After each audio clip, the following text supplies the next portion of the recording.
नमस्ते। कभी सोचा है कि जब देश पर कोई बहुत बड़ा संकट आ जाए तो हमारा संविधान उसे कैसे बचाता है?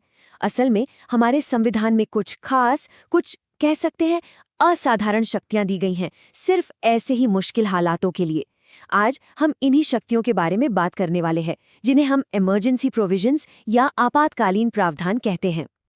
तो आज हम क्या-क्या देखने वाले हैं? सबसे पहले तो समझेंगे कि ये असाधारण शक्तियां हैं क्या। फिर एक-एक करके तीनों तरह की इमरजेंसी को देखेंगे, नेशनल इमरजेंसी, प्रेसिडेंट्स रूल और फाइनेंशियल इमरजेंसी। और आखिर में इन तीनों में क्या फर्क है, उसे भी फटाफट देख लेंगे। तो सवाल यह है कि ये शक्तियां आती कहाँ से हैं? ये हमारे संविधान के पार्ट 18 में दी गई हैं, आर्टिकल्स 352 से लेकर 360 तक। और इन सब का आप कह सकते हैं एक ही मकसद है, देश को किसी भी एबनॉर्मल सिचुएशन से बचाना। तो सोचिए, जब देश पर कोई बहुत बड़ा संकट मंडरा रहा हो तो क्या होता है? ऐसे में हमारा संविधान केंद्र सरकार को क्या ताकत देता है?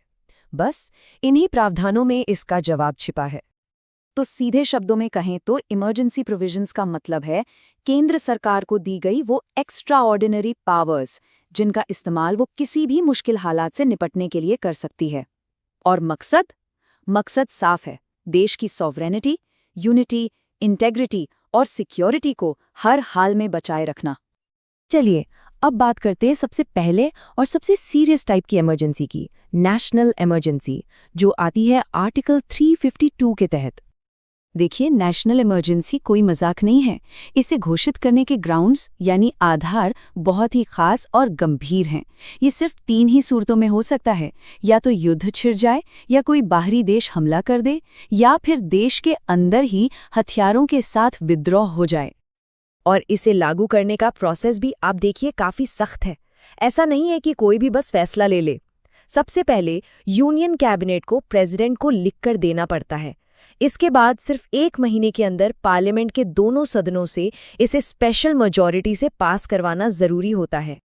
तो इसका असर क्या होता है? जबरदस्त असर होता है। नेशनल इमरजेंसी के दौरान आप कह सकते हैं कि केंद्र सरकार के पास सारी ताकत आ जाती है। राज्य सरकारें पूरी तरह से सेंटर के कंट्रोल में आ जाती हैं। और सबसे बड़ी बात, आर्टिकल 19 के तहत जो हमें फंडामेंटल राइट्स मिले हैं, वो अपने आप सस्पेंड हो जाते हैं। लेकिन रुकिए, यहाँ एक बहुत ही जरूरी बात है, एक सेफ्टी नेट है। वो ये कि आर्टिकल 21 जो हमें जीने का और पर्सनल लिबर्टी का हक देता है, और आर्टिकल 20, ये 2 फंडामेंटल राइट्स कभी भी किसी भी हाल में सस्पेंड नहीं किए जा सकते, चाहे हालात कितने भी खराब क्यों ना हों। ठीक है, तो फंडामेंटल राइट्स की इस गारंटी को याद रखते हुए अब चलते हैं दूसरी तरह की इमरजेंसी पर, प्रेसिडेंट्स रूल या राष्ट्रपति शासन। ये आता है आर्टिकल 356 के तहत। इसे स्टेट इमरजेंसी या कॉन्स्टिट्यूशनल इमरजेंसी भी कहते हैं। और हाँ, ये वही प्रोविजन है जिस पर अक्सर पॉलिटिकल मिसयूज यानी राजनीतिक दुरुपयोग के आरोप लगते रहते हैं। तो ये लगता कब है? इसका आधार बड़ा सीधा है, जब किसी राज्य का कॉन्स्टिट्यूशनल मशीनरी फेल हो जाए। मतलब जब ये लगे कि राज्य की सरकार संविधान के हिसाब से चल ही नहीं पा रही है। अब इसका जो प्रोसेस है वो नेशनल इमरजेंसी के मुकाबले थोड़ा कम सख्त है।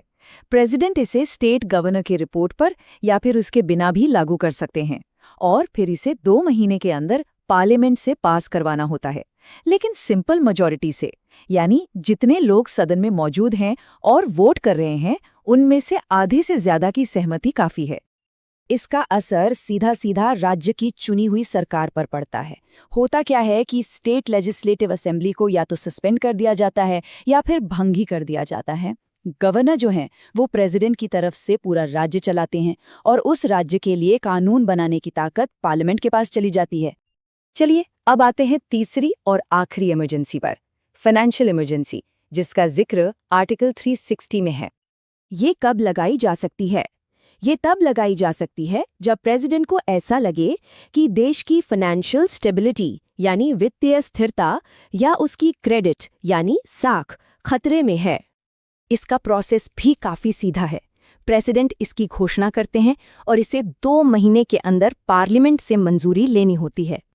लेकिन इसके जो असर हो सकते हैं वो बहुत बड़े हैं। सेंटर राज्यों को फाइनेंशियल मामलों में किसी भी तरह के निर्देश दे सकता है, और तो और सभी सरकारी कर्मचारियों की सैलरीज और अलाउंसेस में कटौती की जा सकती है।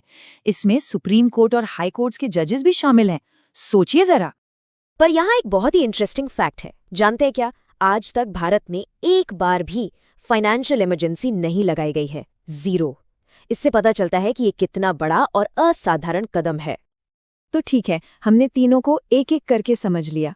अब चलिए इन तीनों को एक साथ रखते हैं और देखते हैं कि इनमें मेन डिफरेंसेस क्या है। तो इस टेबल पर एक नज़र डालते हैं। सबसे पहले तो कारण देखिए, एकदम अलग हैं।